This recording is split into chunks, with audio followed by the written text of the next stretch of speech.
Today, we say goodbye to Moses. This will be our last message in this journey series that we've been in for the last several months now. And if you have your Bible, turn to Deuteronomy 30, starting at verse 11. Let me kind of set the context of this passage and of the book of Deuteronomy. Moses was now an old man, and he was not going to make it into the promised land. It was time for him to die and to go be with the God who he had followed for so long. He gathered all the people together, all the Israelites, and he looked out at them, and he thought about how they were afraid of Pharaoh, and he thought about how they had worshipped the golden calf when they got bored at Mount Sinai, and how they complained about eating manna all the time, and how they got jealous and rebelled and were a stiff-necked group of people. They were a lot like us. But God loved them. His dream for a loving community of transformed human beings rested on this group of stiff-necked people. Moses realized that he was not going to be around to lead them anymore, and they were going to have to figure this out for themselves. And so he wondered, how can I let the people know about the urgency of what's at stake? And he told them, we've been on this journey for 40 years, now I leave, but you need to go on. And you will come to a place where there is a fork in the road, and you have to decide which way you're going to go. And that's what this image represents that's on the screen. It has terms life and death. This is a story about a choice that stands before every one of us. It stands before every human being. It's a choice that gets made 100 times every day. And some people choose death. And I have to tell you that at the beginning of this talk that this is something I need to be reminded of, because I so easily can choose the way of death, and I do. A lot of us, and I just don't know how else to say it any nicer, but we just do stupid things sometimes that lead us down the road to death, either emotionally or relationally or financially or vocationally or spiritually. And just in case you need proof that the human race is doomed through stupidity, let me just read to you some actual things that people have done that have led to their death, literally, physically. These are from the Darwin Awards. The website says, these are awards given to people who improve the human race by accidentally removing themselves from it. So here we go. A man protesting motorcycle helmet laws in New York participated in a non-helmet protest ride when he was killed by losing control and flipping over the handlebars. His brother said he would do it again if he could. He would have wanted it that way. 4 friends were riding bikes, dirt bikes, on a private land where helmets and lights were not required. The highway patrol said that these two couples were killed when their bikes collided between 1:30 and 3:30 a.m. in Modesto. You know, emergency room workers have a name for people who ride motorcycles without helmets. Do you know what it is? Organ donors, that's right. Future organ donors. In South Africa, 2 muggers held up a couple and they ran away as fast as they could. One jumped over a fence but didn't realize it was a zoo. He landed in a tiger cage and was mauled to death. A lawyer claims that a murder case victim shot himself, so he demonstrated this during the trial, not realizing the gun was loaded, and killed himself. He actually won the trial. A man made a sled from the protective padding from a lift tower on a ski slope, and then he crashed into the same tower that now had no protective padding, and he killed himself. A Russian psychic believed that he had the power to stop vehicles, and he tested this belief by standing in front of a train. It didn't stop. We all do stupid things. Maybe not that lead to our death physically, but there are a lot of people in our world that when faced with the decision between life and death, they choose death. Relationally, emotionally, financially, spiritually, all. And Moses knew this was the case far too often for the people of Israel. And so Moses has summarized the giving of the whole law to the people, and these are the final words of exhortation. Deuteronomy 30, starting at verse 11. Now, what I'm commanding you today is not too difficult for you or beyond your reach. It is not up in heaven so that you have to ask, who will ascend into heaven to get it and proclaim it to us so that we may obey it? Nor is it beyond the sea so that you have to ask, who will cross the sea to get it and proclaim it to us so we may obey it? No, the word is very near to you. It is in your mouth and in your heart so that you may obey it. See, I set before you today life and prosperity, death and destruction. For I command you today to love the Lord your God, to walk in obedience to him, and to keep his commands, decrees, and laws. Then you will live in increase, and the Lord your God will bless you in the land you are entering to possess. But if your heart turns away and you are not obedient, and if you're drawn away to bow down to other gods and worship them, I declare to you this day that you will certainly be destroyed.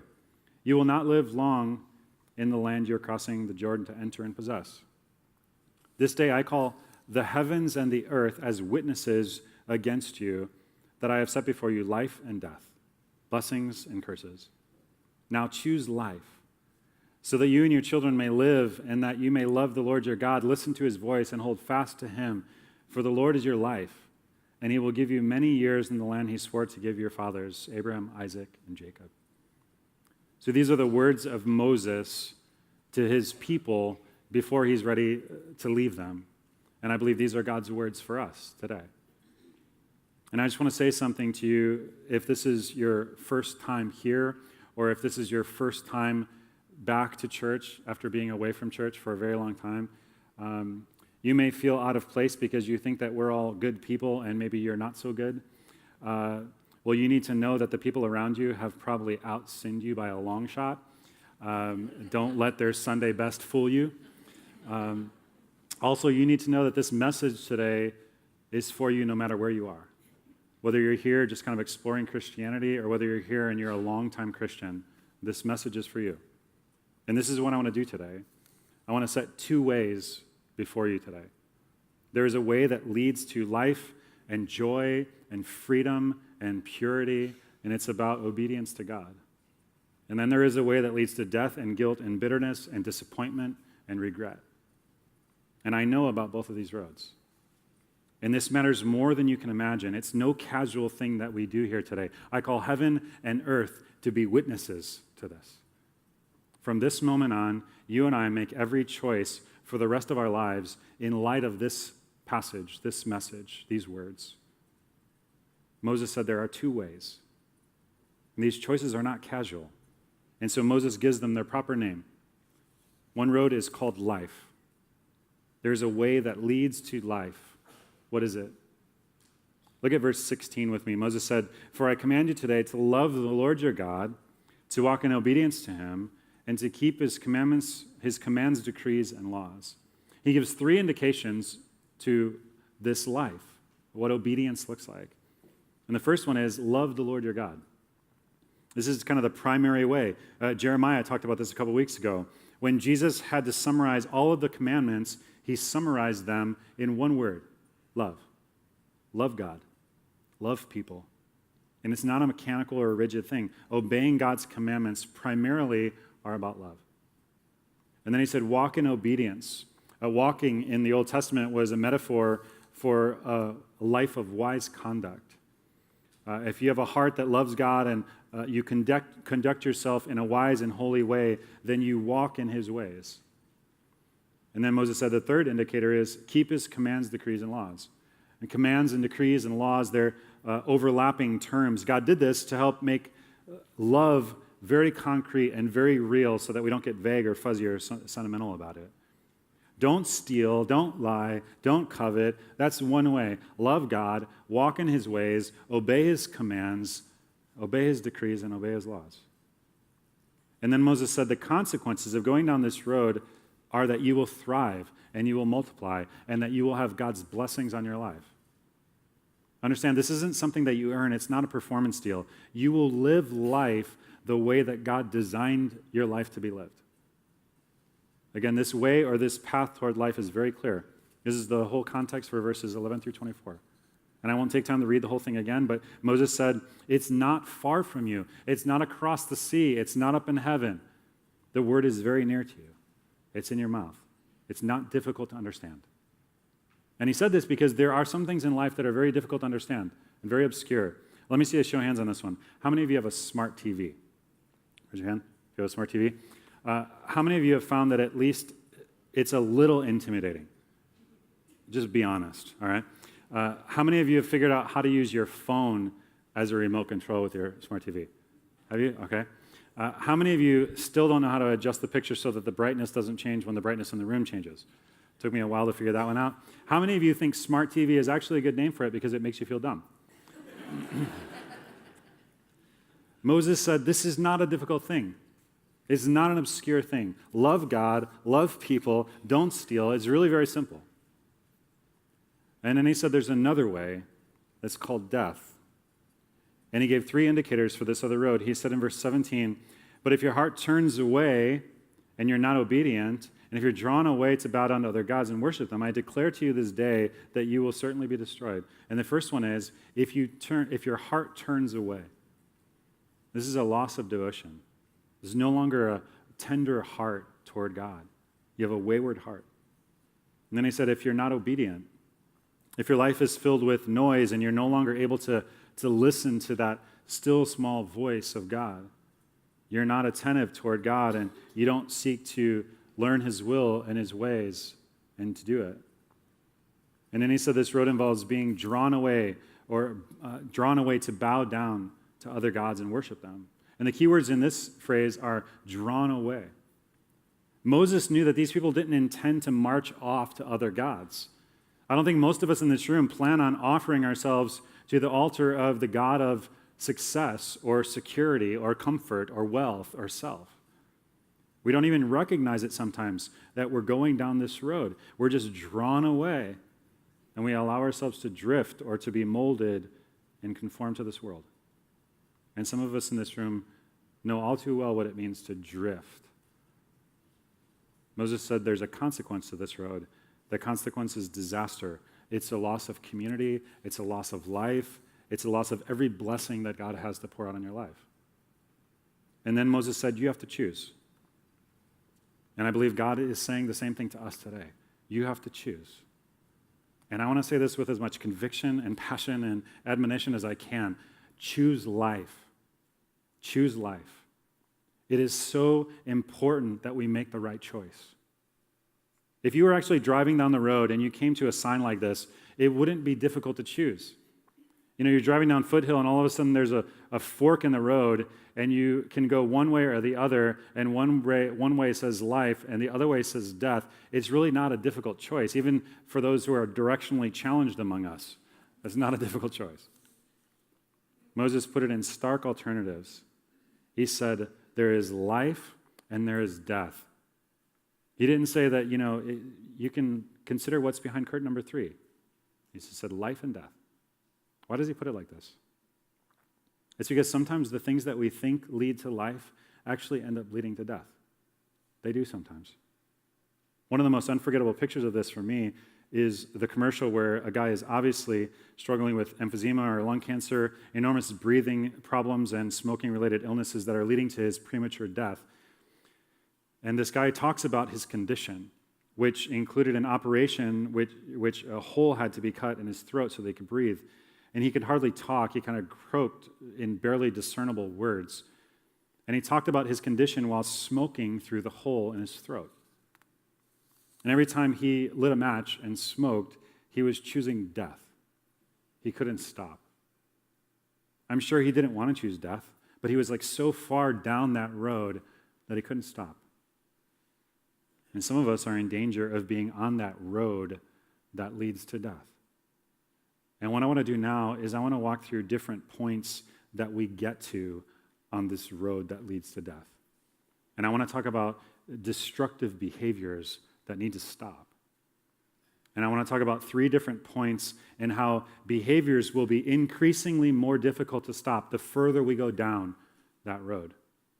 They'll go from kind of easy to stop and then to very difficult to stop. And the first point may involve a careless behavior or simply a bad choice on your part. You just really haven't spent much time thinking about it or considering it. For instance, you spend too much time watching television and not enough time with your children, and you realize that your kids are suffering from this. You're not giving them the kind of parenting that they need from you. But you can change that. Someone points it out to you, and you can turn around. You can start walking the other direction. I became aware of this recently in my life. I'm a father with little children in their formative years of their life, and the way of life for me would mean that at night I go to their rooms and I pray with them, and I read to them, and I tickle them, and I talk about how their day went, and I just love them. And I intend to do that. But so often I can just drift into doing foolish and meaningless things with my time. And I'm acknowledging that, and I'm making decisions to turn that around. You may be spending money in ways that are just foolish or self-centered, and they're not in line with your value of generosity. You're kind of clutching onto what you have like it's yours, and you're not giving generously to God or to his work in this world. You're not giving generously to the poor. Your life is just all about getting more and more and more. A couple weeks ago, Jeremiah talked about this when he talked about the 10 Commandments, when God says, "You shall not covet. You shall not covet your neighbor's ox." Maybe you have an old, used ox with a lot of miles and a bad transmission. And your neighbor has a nice, new, sleek ox with a sporty package, and it still has that new ox smell. And you're giving into this competition to always have more, newer, nicer. Financially, some of you have been choosing death. Maybe you're hoarding, and you're not giving generously. And if you're honest about it, you have to acknowledge that this is where you're at. When you get more money, your thoughts are not about how I can give this away to help other people or to help God's kingdom. You're just thinking about, how can I acquire more? And before you go to sleep tonight, some of you need to go to your bank account and you need to make amends. You need to give a gift and set financially dishonest patterns right. Say to God, I'm through choosing the way of death with my finances. I'm choosing life. Well, this is the first point that we get to on this road to death. And at this point, you'll be able to bring about change.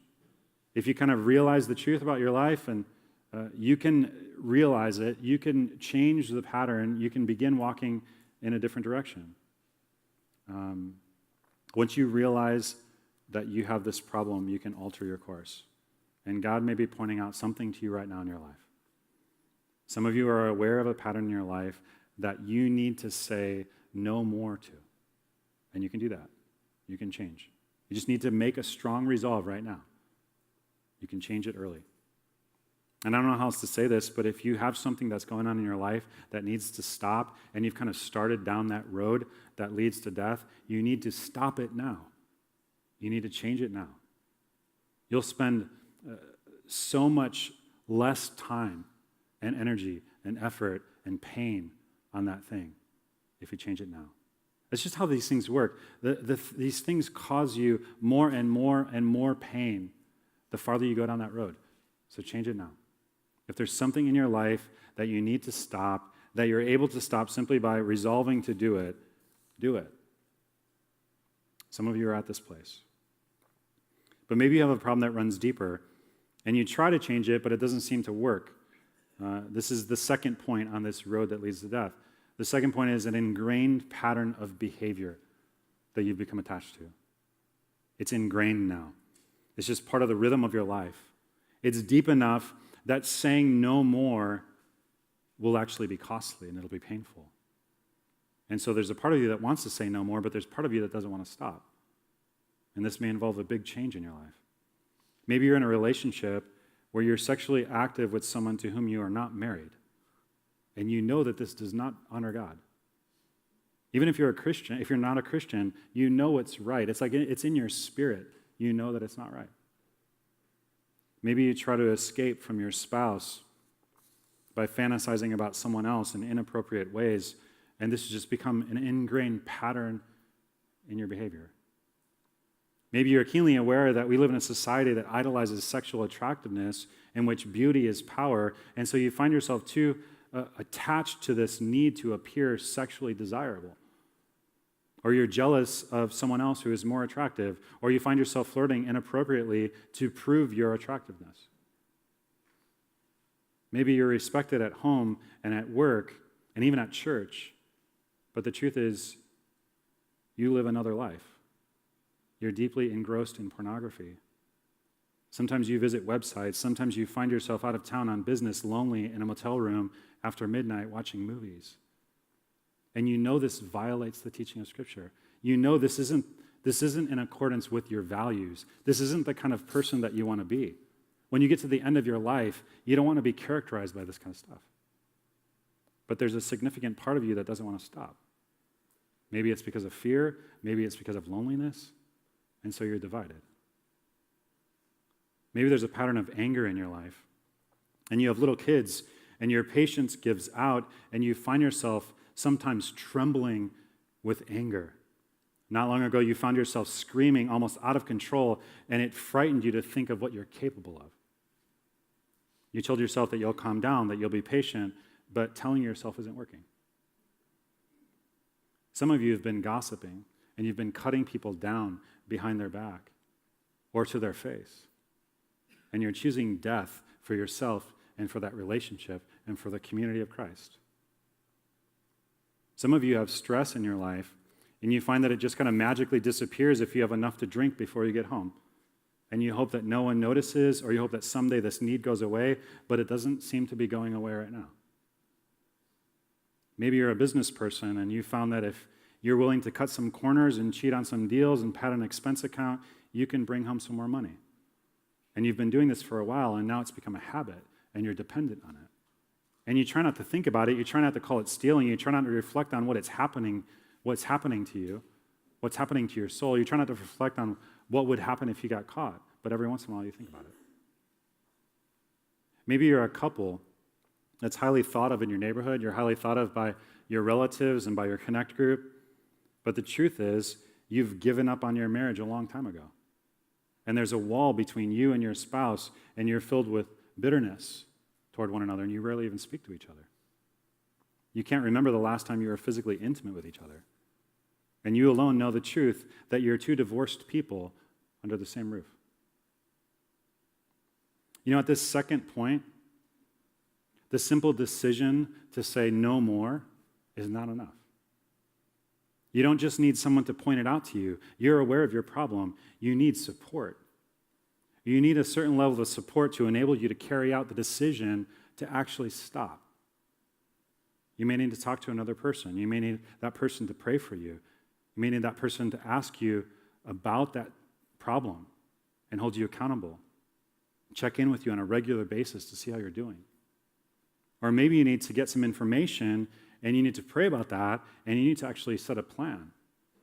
For instance, you need to consider, what are other ways that I can express my anger in a healthy way? You need to actually get educated on this. Or how can I fill up the void in my life if I give up this physical intimacy that I'm so used to? Or how can I change my lifestyle so that I can get things right at work so that I become a person of integrity? You may need some structure as well as awareness. You may need another person. You may need some education, and it won't be easy. But with the appropriate support and the appropriate structure, you can do this. You can say no more, and you can turn around. Today's the day for you to make this decision. Maybe this is the point where you're at as you're heading down this road. And if it is, I hope you stop whatever it is that needs to be stopped. I hope you stop it today, because it will only get worse if you don't. And this brings me to a third point on this path that Moses calls death and destruction. And this point is where in your life there's a pattern or a habit or an attraction or an addiction that it like has you in its grip, and it's almost like it has a life of its own. This pattern or addiction may involve behavior that violates your deepest values. These are actions that sometimes repulse you. You've promised yourself that you're going to quit 100 times, and you fail every time. Just over and over and over again you fail. And you hate yourself, and you hate that you have so much weakness and lack of self-control in this area. Moses says, be careful if you get to this point. Be careful if you are being drawn away. He says, I declare to you this day that you will certainly be destroyed. And some of you know exactly what Moses was talking about, because you're convinced that if another person knew about the secret in your life, it would ruin you. So keeping the secret becomes one of your top priorities in life. Now, if this is where you are, just bringing it into the light, just awareness is not enough. Just some support or structure is not enough. You're going to have to fundamentally reorder your life. You're going to have to say, stopping this destructive pattern or habit or addiction in my life is going to mean cleaning up my life, and it's going to have to become the top priority that I arrange my life around. And I'd say the most important thing that you can do at this point is acknowledge the truth. I must come to the place where I acknowledge the truth. I must say to myself, and I must say to God, I have a struggle with this thing, and it is called sin. And I can't control it on my own. God, I need your help. I want to share with you a kind of illustration of this. This is written by a guy named Gary Richmond who works with animals. One of the animals he worked with, because he worked at a zoo, was a giant 13-foot-long king cobra. And this is what he writes. Our zoo had a 13-foot giant king cobra that seemed to me an embodiment of evil. He had a scar over his left eye that made him look mean, and more significantly, kept him from shedding his skin in a normal fashion. At least twice a year, we would get the dreaded phone call from the reptile house. The cobra shed his skin last week, but the eye cap didn't come off. It looks infected. Do you suppose you and the doc could come down and clean it up? A snake's skin includes a clear scale over the eye to protect it from foreign objects. Snakes don't have eyelids, so there's no blinking for protection. This snake's scar prevented a normal shed, so the eye cap had to be surgically removed. We went the next day. Arrangements were more critical because of the extreme danger. Only 2 people at the zoo could take responsibility for grabbing the more deadly snakes, and this was the most deadly. The snake's venom glands contained enough poison to kill 1,000 adults if properly administered, a fact that seemed to come up every time we did this procedure. The curator of the reptiles was assigned to grab the head, and the 2 reptile keepers were to study the body. When the snake was subdued, the veterinarian would begin the delicate surgery. His arena kept him inches from a lethal injection, and my job was to furnish scalpel, sponge, hemostat, and anything else to expedite the procedure. The capture of the cobra was as follows. The 5 of us took our positions, 2 keepers on either side of the cage door, the curator in front of the door 6 feet away, and the vet and I on either side of the curator 10 feet from the door. The keeper's only defense were sheer bird nets with 2-foot handles. The door was opened. Seconds later, the king cobra appeared. As soon as it saw us, it stopped, spread its cape, and raised to full stature so that we were looking at the snake at eye level. The cobra was trembling with excitement as it in turn stared at each of its 5 enemies. It seemed to be choosing who would be its prey. The curator was chosen, and with shocking quickness, it lunged forward, hissing and growling with malicious rage. The skilled keepers placed the sheer nets over the snake's head, and it pushed to get through. The curator firmly grasped its neck just behind its venom sacs. The keepers grabbed the squirming body. And then the curator nodded and said, "Let's get this thing over with." The pressure was incredible. The vet's hands were trembling, and beads of sweat began to run down the curator's forehead. The curator turned to me and said, "Do you have any cuts or scratches on your hands?" I looked and said, "No." "Get paper towels, quick," he followed with a strained voice. I did. And then he said, "Put them in the cobra's mouth." The king cobra watched the paper towels as they were carefully positioned to allow him to bite them. He bit down violently and began to chew. The towels became yellow with venom so that they began to drip. The curator continued, Do you know that several elephants die every year from king cobra bites? A man could never survive a bite with a full load of venom. That's why I'm having you drain his venom sacs. The curator then said, "My hands are sweaty and my fingers are cramping. When I let go, I may not be quick enough." And here's the point. He says, more people are bitten trying to let go of snakes than when they grab them. More people are bitten trying to let go than trying to grab. You get so weak when you grab onto this big poisonous snake.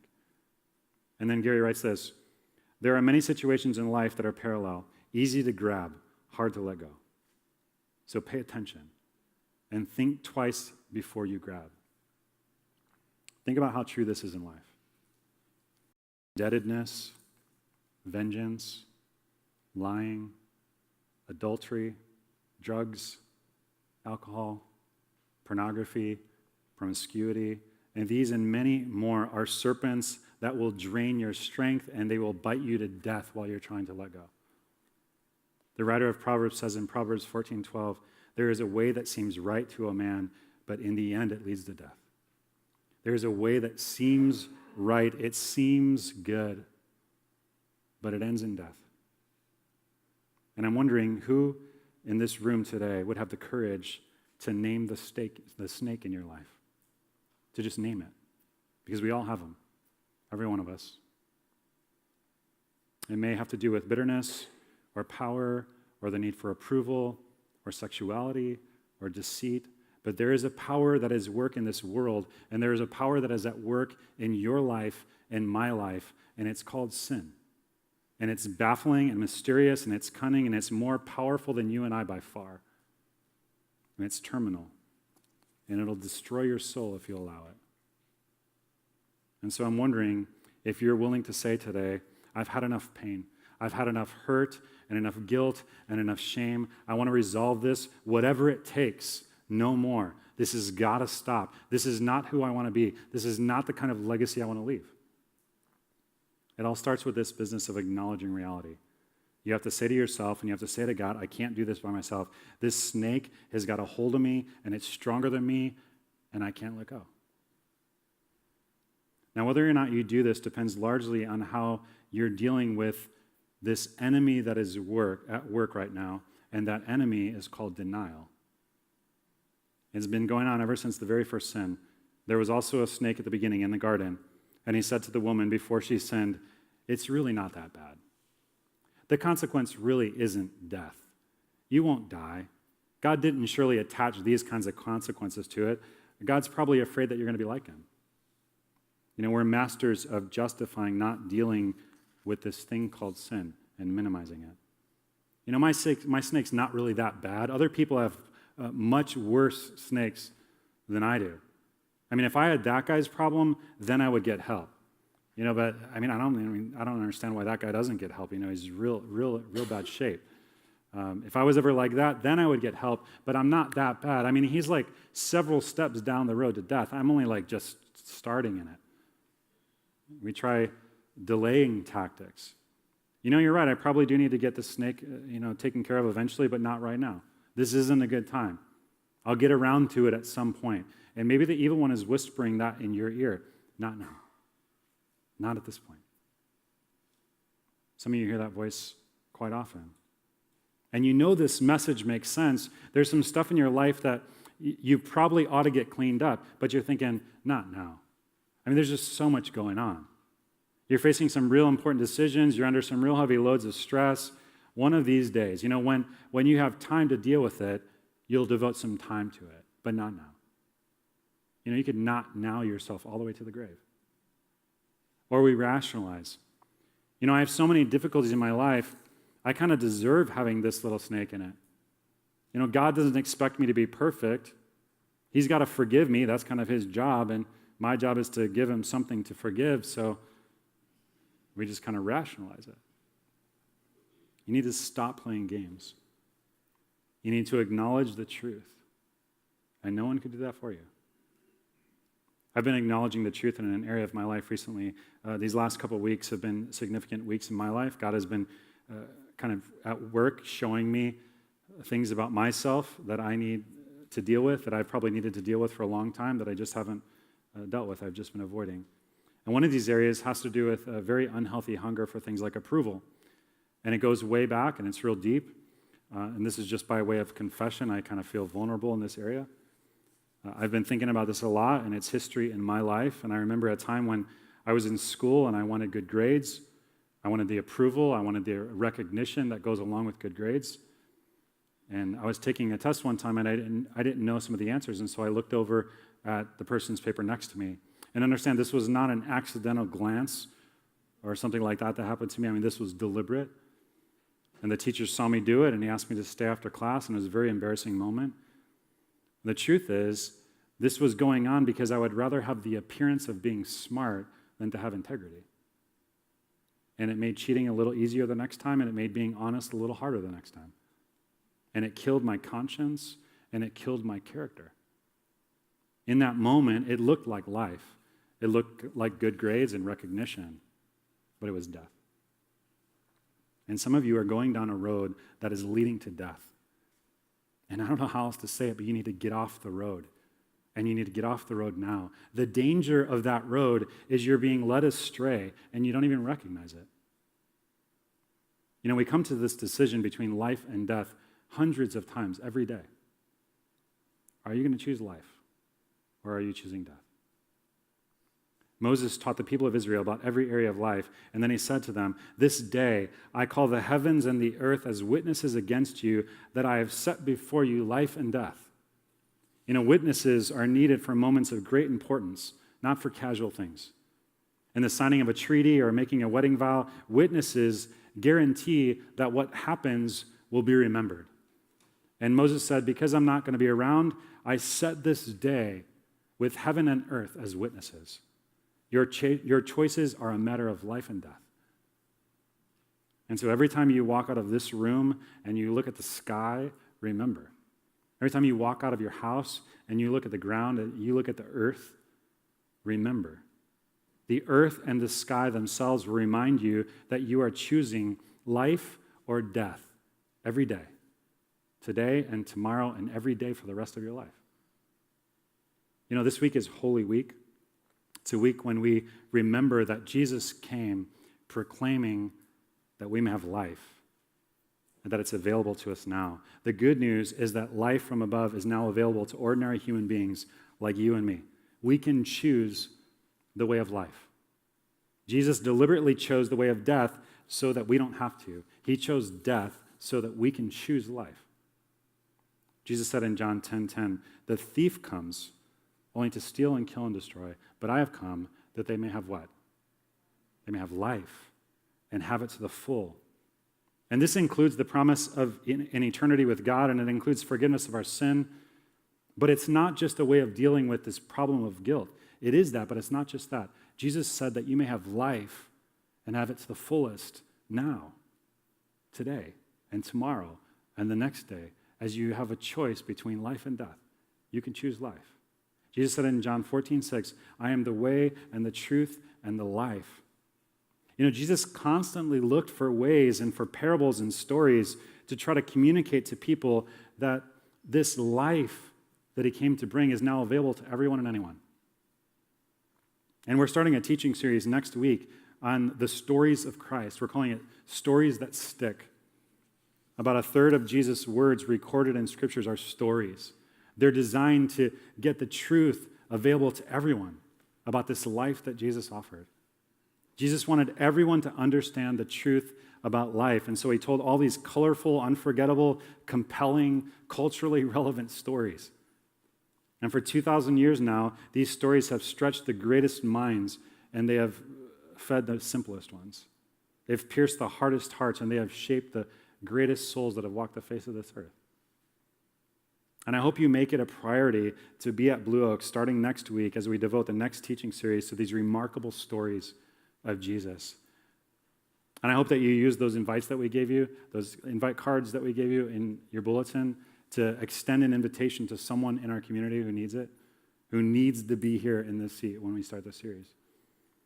And also, we sent out these mailers that probably hit your homes yesterday, or they will today, or tomorrow, or later this week. So this would be a great time to extend an invitation. You know, I really believe that this series has the potential to usher us into a new era of spiritual growth as Jesus becomes our teacher. And he's going to stretch our minds, and he's going to pierce our hearts, and he's going to shape our souls like nothing else. Well, in Deuteronomy 30, Moses stood before the people of Israel, a lot like I'm standing before you. And his heart was filled with love. And he said to the people, "Choose life. Now, choose life. Don't you know this is the only chance you have? Choose life." And Paul talked about this in his letter to the church of Rome. He said, "This is near to you."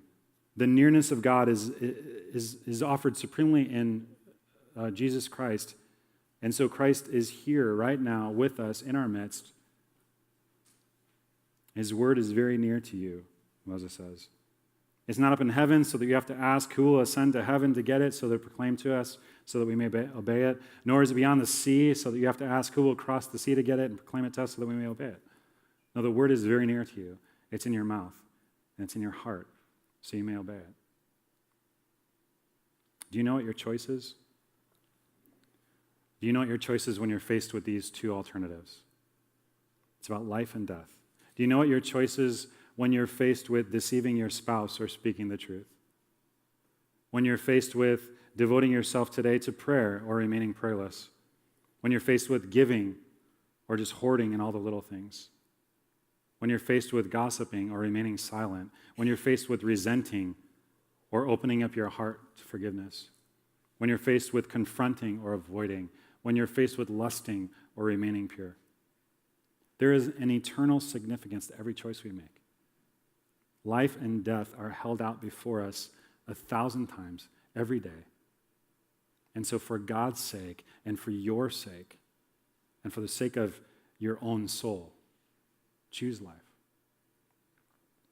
All right, would you pray with me as the ushers come forward and the band comes out to lead us in one more song? God, thank you, first of all, for those of us who are choosing life. We're living according to your ways. And this message is really a source of encouragement to keep going that direction, remaining on that path. And I pray that you would lead us to more life and more fulfillment as we obey you day by day. But God, I know that there are some people who are on a path to death, and it's leading to more pain and more hurt. And God, I pray that if it's something simple that they can just resolve today, that you've spoken to them by your Holy Spirit, and they just need to make a decision and turn around, I pray that you would give them the courage to do it. But God, there are some people that are on this path that's leading to their destruction. And God, I pray that you would surround them with people that will be an encouragement to them, that will be accountability that they need, that will give them perspective on their life, that will help them to acknowledge the truth. And I pray that when they do that, that you'll be with them, that you'll be giving them the boldness and the courage to allow those things to come into the light. And that's going to be very difficult for some people. But God, I pray that you would be there. And then as they speak the truth, like you say in your word, the truth will set you free. God, I pray that you would give them such overwhelm in this freedom that you offer, that they'll just want more of it.